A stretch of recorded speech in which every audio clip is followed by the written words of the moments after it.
maximize their social media experience.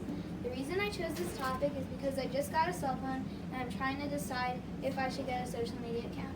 Social media has become very popular lately, and 3.03 billion people have a social media account. Social media is not only popular for adults, but it's also popular for teens. According to a Pew survey, 71% of teens say that they have more than one social media account. Some of the most popular social media sites are Twitter, Facebook, Instagram, and Snapchat.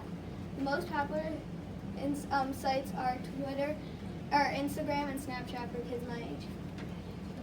You might wonder what the right age is for kids to start using social media.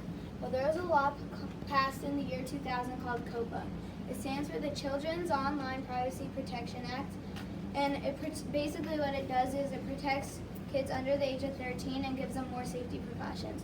But because of this law, the main social media sites made it so you have to be 13 years or older to make an account. But there are a lot of underage users, and a recent study was made, and the 26% of 10-year-olds have social media, 46% of 11-year-olds have social media, and 51% of 12-year-olds have social media. Parents can help their kids with social media, but mostly it's up to the kids to make their social media experience the best it can be for them. My first way to maximize your social media experience is just to be kind when you're using social media. Too many people aren't having a good time when they're using social media because someone isn't being nice to them. And according to ABC News, 50% of teens say that they're victims of cyberbullying. When you're on social media, there's some good adult role models and some poor role models. One of the poor role models, in my opinion, is President Trump. He's the second president to use social media, and I think as a kid looking up to the way he uses social media, he doesn't show a good example. Another way to maximize not only your social media experience, but everyone's social media experiences are to be a realistic poster. Because if you're going through a hard time in your life and you see everyone's perfect lives on social media, it probably wouldn't make you feel good. And because of that, depression levels have been up 3.6% since 2005. Social media is a huge time consumer for people that use social media. So the average person spends 40 minutes on YouTube, 35 minutes on Facebook, 25 minutes on Snapchat, 15 minutes on Instagram, and 1 minute on Twitter every day. So they spend a lot of their time on social media, and they might think that they're just checking it, but it takes up a lot of their day. If people keep using social media at this rate, they'll use it for 5 years and 4 months of their life. And that's more than they spend eating and drinking, grooming themselves, socializing, and doing laundry.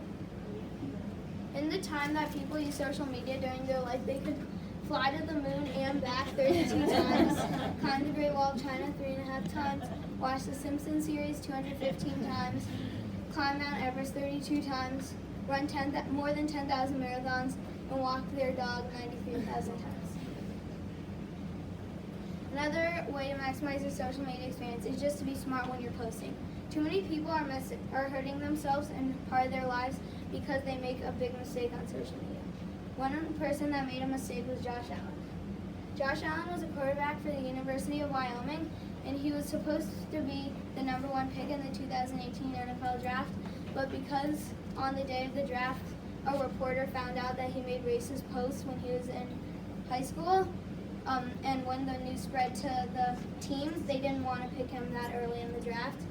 And because of this, it hurt his pick and his chance for big endorsements from the big companies because they don't know if he'll be able to make smart decisions. My last way to maximize your social media experience is to avoid giving information to online predators. Online predators are people trying to steal your information, and they're usually dangerous. So try to avoid giving away your location, where you are, where you go to school, where you live, credit card numbers, and passwords. If you use social media, why do you use it? You probably are thinking that social media is a good way for you to stay connected with your friends. But social media was not made for kids. It was made by adults trying to make an app that would make them a lot of money, and that would appeal to them. So if you're using social media as a kid, you need to use it the right way. For my capstone interview, I had the honor of interviewing Tali Horowitz from Common Sense. Common Sense is a nonprofit organization that helps families navigate the digital world. I was really surprised when I interviewed her because she said that Common Sense is talking to the main social media sites like Twitter, Facebook, Snapchat, and Instagram to help kids, when they're using social media, get more forgiveness if they make a mistake. Thanks for watching, and for more information, go to my blog.